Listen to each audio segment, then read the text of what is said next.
Heavy-duty vehicles account for only 7% of vehicles on the road, but make up 1/4 of all vehicle emissions. With the rising risk of climate change, it is important to focus on solutions that can be implemented now. Biodiesel is a readily available fuel source that is not only sustainable, but it doesn't impede on production and efficiency of heavy-duty vehicles. Biodiesel reduces greenhouse gas emissions by over 80%, drastically improving our health and efficiency on the roads. Hello, I am your host, Mike Lake, and in today's preview, I will be talking with Colin Huwyler from Optimus Technologies, a clean tech startup optimizing biodiesel to reduce emissions and bring our heavy-duty vehicles, trucks, and semi-trailers into the 21st century with low carbon emissions. Innovation, resiliency, discovery. Join Mike Lake, President and CEO of Leading Cities, as we explore the technologies shaping the possibilities of our future with a preview of tomorrow. Hello and welcome, Carla. Thank you so much for joining us today on Preview of Tomorrow. And once again, of course, I want to always thank our listeners and viewers for tuning in. Really excited to introduce you today to Colin Huwyler, the CEO of Optimus Technologies. This is a company that enables diesel vehicles to run on 100% biodiesel without any major modifications. Now, Colin, there's a lot to unpack in that one little statement, and we're going to get into that in just a minute. But let's start by learning a little bit more about you and how you came to be involved in this biodiesel industry, and why does this matter to you? Perfect. Yeah. Well, I appreciate you having me here today. And, my personal story goes back to, when I was a kid, I was always environmentally conscious, always excited to be outdoors. And that really spurred lifelong learning and interest in the environment. And when I started university, I was commuting an hour both ways. And so I wanted to try and find some type of sustainable solution for commuting. And that led me into the world of biofuels. Very interesting. Now, there's obviously I do appreciate your commute. Don't let me understate that, but there is a global impact that we're talking about here. And it was shocking to me to really learn that, heavy duty vehicles really only account for less than 10%, about 7% of the vehicles on the road, but yet make up a quarter, about 25% of total emissions. That's a staggering amount considering how few vehicles there are in comparison. So this is an issue that has global implication in terms of environment, in terms of carbon emissions, et cetera. Isn't that right? Certainly. And yeah, my personal story started with, a Volkswagen Jetta, but as I dove in and as I understood what the global implications were, that was really led to the arc and the impetus of trying to discover a solution. When you look at the challenge that is presented by climate change, we have, we've got a million different solutions, and they all need to be pressed fast and hard. And the particular track that we took was focused on medium and heavy duty vehicles because they are such a large contributor to the total carbon pollution that's emitted. And if you look at the statistics and kind of projections, that number is only going to continue to increase. We're not, as a society and as a world, becoming less dependent on trucking or freight or aviation or things that things that power and move the world. And at the fundamental underpinning, diesel fuel has been there for 2 centuries because it's so easy, it's so convenient, and our goal is to try and help to create a transformative shift away from that. And one of the challenges that we see is that although there's been tremendous strides in electrification and hydrogen technology and other solutions that are trying to address this. These are solutions that really aren't available or able to be commercialized at a scale that actually truly has an impact for decades. And the problem is now. So that's where Optimus comes in. We're able to upgrade existing engines. We're able to build our technology into new engines as they are built, and we're able to take a medium or heavy duty engine and allow it to achieve zero or near zero carbon emissions today. I mean, if I may, I want to just underline exclamation points beside that point of urgency. I mean, it is critical, and I mean, we've all seen nations around the world uniting around the Paris agreements to reduce our carbon emissions. Yet there's a major question mark as to how we actually achieve those goals. And this certainly carries us a long way. But give us a sense, when we're talking about biodiesel, and I do want to get into in just a moment, exactly what that means, that term, what it is. But before that, tell us, by converting to biodiesel, what are we talking about in terms of reduction of greenhouse gas emissions?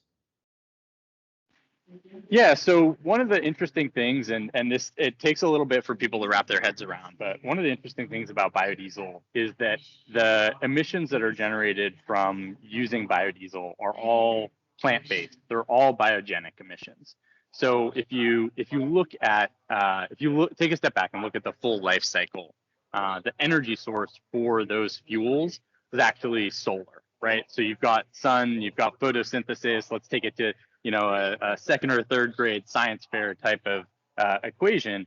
The power that is embedded within the biofuel is actually solar derived, and so intuitively, when you look at that, the carbon emissions that are coming, that are generated from the biodiesel is actually they're carbon emissions that have been sequestered from the air. So there's no net increase in carbon emissions. So the plant grabs carbon from the atmosphere and then it re-releases it during the use process. And so unlike a petroleum fuel where you're taking carbon from the ground and releasing it into the atmosphere and causing an imbalance there. So biofuels, because of their biogenic emissions, actually have a lower carbon intensity than electric vehicles or hydrogen if it's derived from natural gas, things like that. And so it's a little bit intuitive to think that an EV has higher carbon emissions than a biodiesel engine, but because of the nature of where those fuels are coming from, that it leads to an almost zero carbon impact on the total life cycle. That's amazing. So now let's focus. For the benefit of our listeners and viewers, what is biodiesel? So biodiesel is a replacement diesel fuel that is derived from any type of oil. So it could be plant-based oils, it could be waste animal fats, it could be used cooking oils. So oils, as they come out of the fryer, once they no longer have a useful life in the food service industry, they can get reprocessed and refined into biodiesel. So biodiesel takes these fats and oils, it goes through a light refining process, and then creates a fuel that's very similar in nature to diesel fuel, but not exactly the same. And so that's where our technology comes in. So we build, it's a hardware and software upgrade to the engines. So our technology bolts on to any existing engine. So we've done school buses, we've done tractor trailer trucks, we've done garbage trucks, you name it, anything that's powered by a diesel engine. And what our device does is actually condition the fuel on board the engine so that the engine, for all intents and purposes, the fuel when it gets to the engine is equivalent to diesel fuel. So we're just plugging in our device between the fuel and the engine to make it conditioned appropriately for use in any existing diesel engine. And I do want to underscore that point as well, because biodiesel, of course, is not new, but one of the early challenges with it was, especially in colder conditions, your oil would solidify, and it makes it very difficult to run an engine when you have a solid block of oil, not a liquid form. So that's an important development, important innovation in this whole process. Is that right?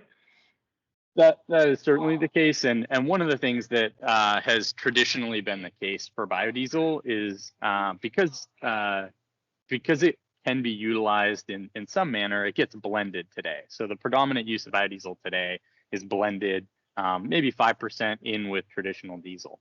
And so although that's helpful, talking about the larger challenge of climate change, you're still using 95% diesel.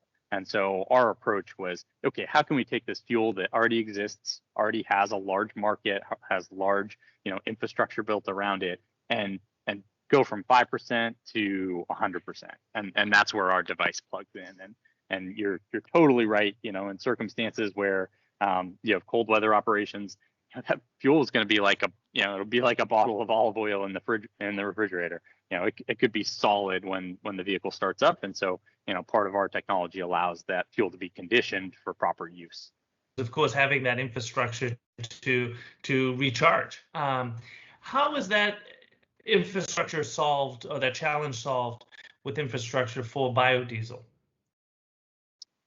Yeah, with biodiesel, you can utilize the existing refueling infrastructure because it's a liquid fuel and it's a direct one-to-one replacement. When our customers deploy our product, they actually, they may have 2 diesel tanks on site. What they'll do is they'll isolate one and they'll use it for biodiesel, and they'll utilize the other one for diesel fuel for any of the vehicles that don't have our technology.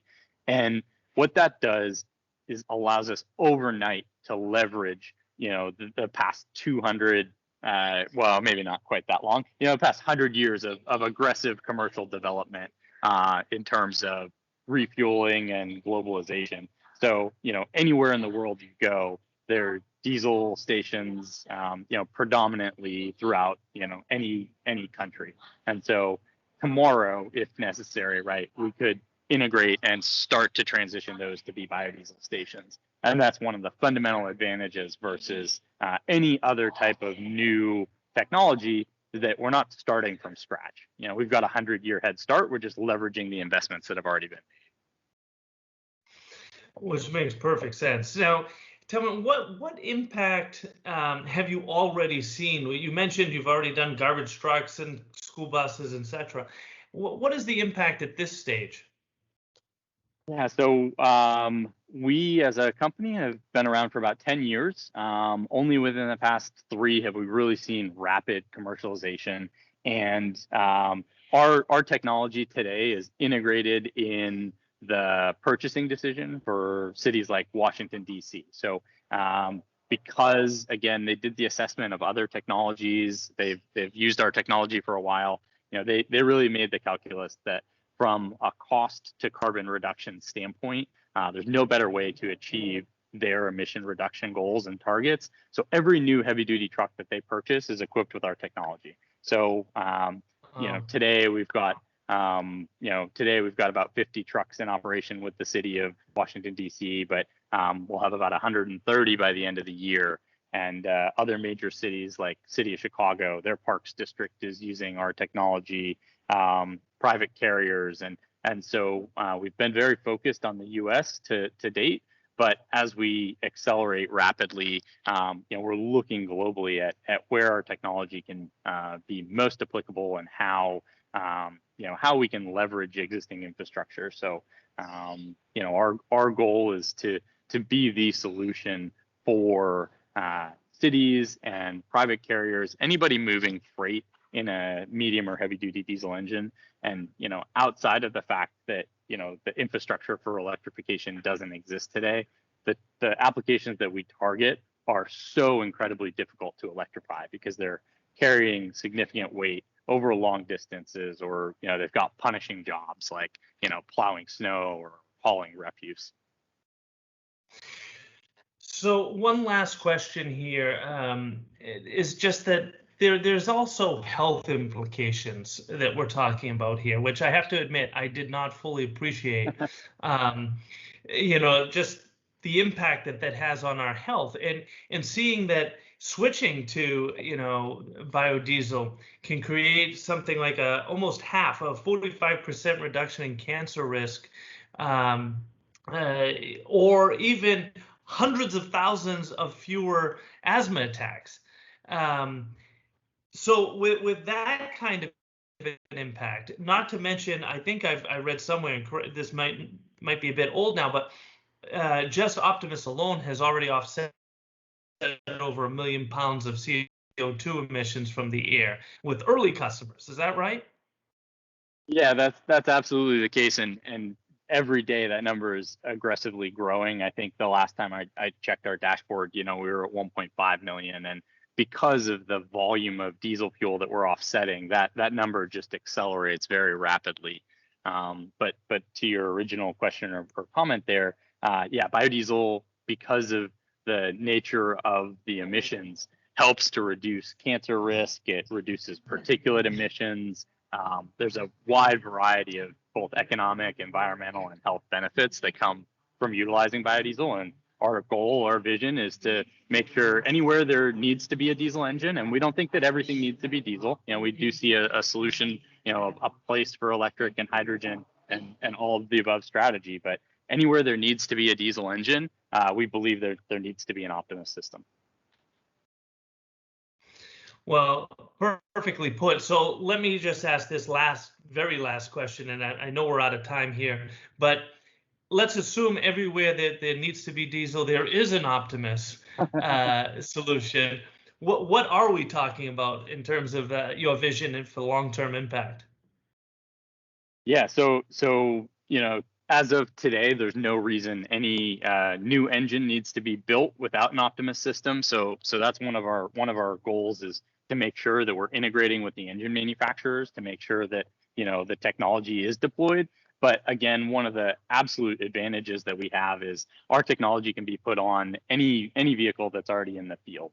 And so you have a massive benefit to, again, maximizing infrastructure. If you've got a vehicle that's 2 or 3 years old, replacing it with an electric vehicle doesn't make any sense. All of the embedded energy that was used to create that vehicle, just to discard it is probably worse environmentally than maximizing the life of the asset. So if you're going to maximize the life of the asset, and that makes the most sense, put an Optimus system on it, run 100% biodiesel, reduce your carbon emissions to almost nothing, and make sure that you're helping the economy grow in a way that's both profitable, but also economically and environmentally sustainable. Well, perfect way to end this, although I'm sorry it ended so quickly. But for those who do want to learn more or get in contact, what's the best way? Our website's probably the easiest way to get in touch. Easiest way to get in touch, and that's Optimus, Optimus Tech, TEC.com. And that has all of our information, Twitter, LinkedIn, and you can contact us by email or anything like that. But the website's definitely the jumping off point. All right, optimistech.com. Well, Colin, thank you so much for your time today. Thank you for sharing the incredible impact and story of Optimus Technologies. We look forward to seeing your continued success. Perfect. Thank you so much for having us. And thank you for tuning in to this episode of Preview of Tomorrow. Listeners like you are essential to advancing our efforts to drive resiliency and sustainability for all. I ask that you give us a rating on Apple Podcasts or whichever streaming platform you prefer. Your feedback helps us to grow and share these brief previews of what life in the future can be. In addition to thanking our guest today, I want to thank Peter Roy and Demetria Bridges for making this podcast possible. If you enjoyed this episode, please subscribe and encourage others to also join us each week in previewing the possibilities of tomorrow. Preview of Tomorrow is brought to you by Leading Cities, a global nonprofit driving resilience and sustainability for all by unleashing the potential of the world's cities. Join them at leadingcities.org.